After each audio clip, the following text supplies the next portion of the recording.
Hello everyone, welcome to my General Hospital official channel. I hope everyone is having a wonderful day.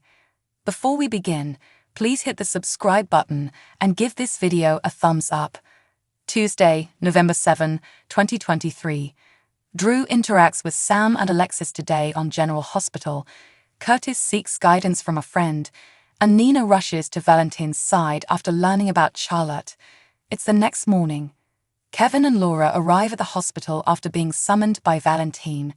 Valentine reveals that Charlotte is in surgery after being shot by Anna. Laura exclaims, "Oh my God, no." Valentine says he has no idea what Charlotte's goals were in breaking in, and he has no idea what she's capable of. Valentine says he couldn't bring himself to talk to Anna about what occurred because he couldn't wrap his brain around the fact that she shot Charlotte. Sunny asks Anna if she got any sleep while she is at his house. She claims that every time she closed her eyes, she relived the incident. Nina emerges from the bedroom and inquires about your well-being. "No, it isn't," says Anna. Nina inquires as to what is going on. "It's Charlotte.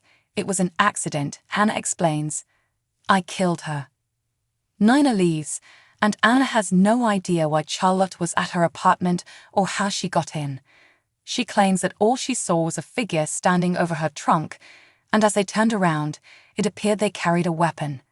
Anna believes she should never have fired the bodyguard, since this would not have happened if they had been present. She sobs, saying it's her fault if Charlotte doesn't make it. Sunny begs her not to be hard on herself, but Anna laments that she shot a 15-year-old girl. She should have paused and examined the situation. Shooting first and asking questions afterward is not a good strategy. She claims she hit her goal. When Jake arrived in search of Charlotte, she recognized what she'd done. Sunny admits that he knows exactly how he feels and recalls shooting Dante without knowing who he was. Olivia was the one who told him while he was bleeding out that he had shot his own son. He understands how painful her astonishment is. Anna sobs that the entire scenario is a nightmare, and she wonders how she could have been so careless. She has no idea how she will cope with this. Anna is still struggling to come to grips with what she'd done. Sunny says that's why he prays, and she should give it a shot. He's a decent Catholic, according to Anna, and she's a lapsed Anglican. Sunny assures her that God is always listening. Back at the hospital, Valentine informs Kevin and Laura that he knows nothing about Charlotte or where she was shot. All he knows is that they're attempting to remove the bullet. Kevin resolves to see what he can learn, and Laura joins him. Valentine looks at his phone and attempts, but fails to call Anna. When Nina comes, they embrace.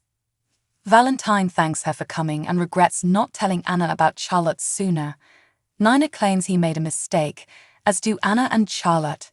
He believes they should have approached Charlotte when they viewed the tape, but she encourages him not to linger on it because it is no longer available. She believes they must be optimistic and believe Charlotte will succeed. Kevin couldn't find out anything further, but he informs Laura that Charlotte is a shattered little girl, and her mental recovery will be more difficult than her physical. Laura promises that she will never give up on Charlotte. Valentine and Nina are found by Kevin and Laura. Kevin claims he received word that Charlotte had a single gunshot wound to the abdomen. Laura expresses gratitude to Nina for her visit. Valentine inquires as to how Nina knew to come.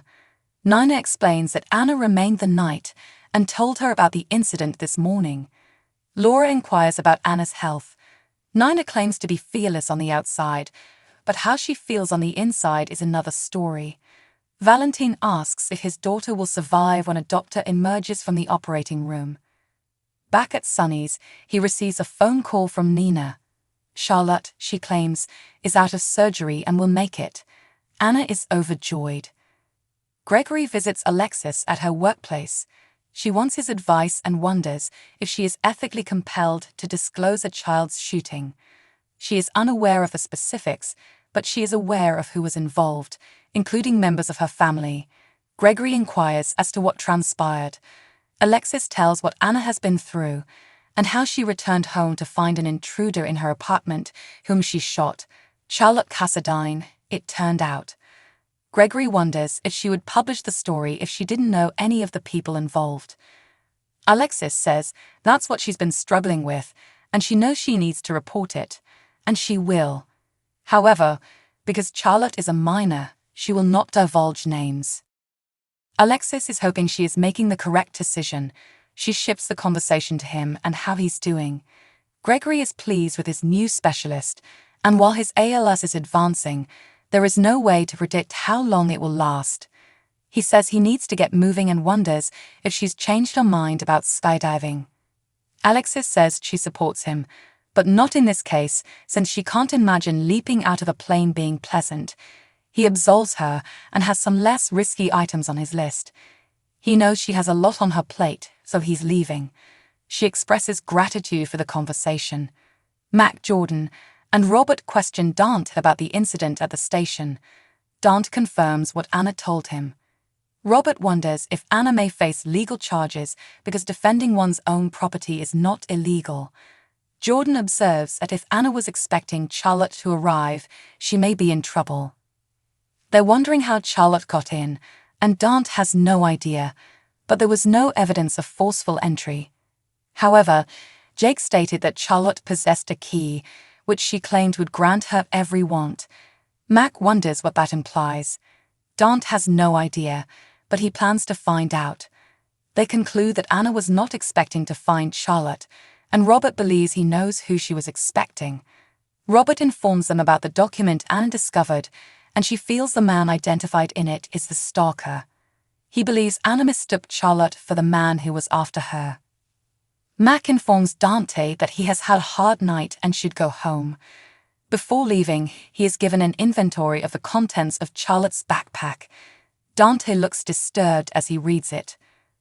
Meanwhile, Jordan informs Mac and Robert that they all have a close relationship with Anna and that they need to hire an outside investigator to take over the investigation. Curtis visits Sonny's gym to exercise with Devon, a man he met at the rehab facility. Curtis wonders how he stays so optimistic and upbeat and what his secret is. Devon claims he had years of hatred and resentment that took a lifetime to overcome and is still ongoing. Devon observes that they came from different backgrounds. He was born without legs, whereas Curtis knew how to walk. Devon advises him to simply focus on moving forward, but Curtis is unsure how to do so. Devon advises him to communicate about his feelings, share information, and let his family see who he is. Curtis inquires if Devon has any children, and Devon has 2 lovely sons. Curtis claims to have a large family, and Devon believes it is time to allow them in and discover who he is. Curtis claims that his wife often asks him how he is, and he assures her he is Oak, but he is not. He's going to reveal the truth and move forward from now on. Devon says it's time to work out now, but they've finished talking. Drew unexpectedly shows up at Sam's door, and she can't believe he's home. Scout, who is still sleeping, is the subject of his inquiry. Drew informs Carly that Charlotte was shot, and Sam reveals that Danny is feeling bad about what happened. This morning, she and Dante told Danny and Rocco the truth, and it hit Rocco hard, while Danny tried to remain strong. Sam claims she communicated with Liz while Jake was on the scene. Drew inquires whether there is anything he can do because he has so much to make up for. When they talk about his release, Drew says Alexis is in charge of getting him out. Scout soon wakes up, comes downstairs, and is overjoyed to see her father. She dashes into his embrace.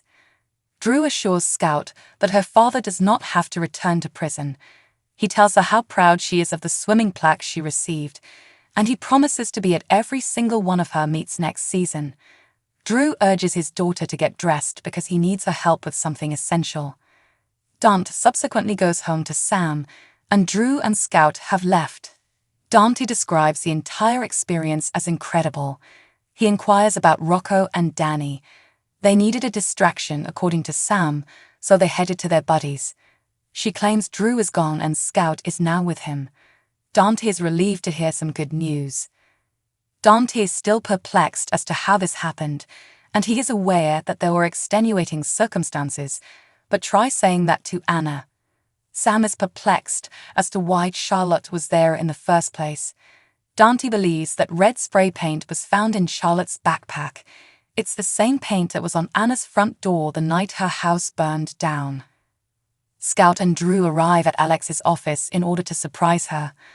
Alexis is overjoyed to see him, and Drew praises Alexis for her assistance. They all exchange group hugs.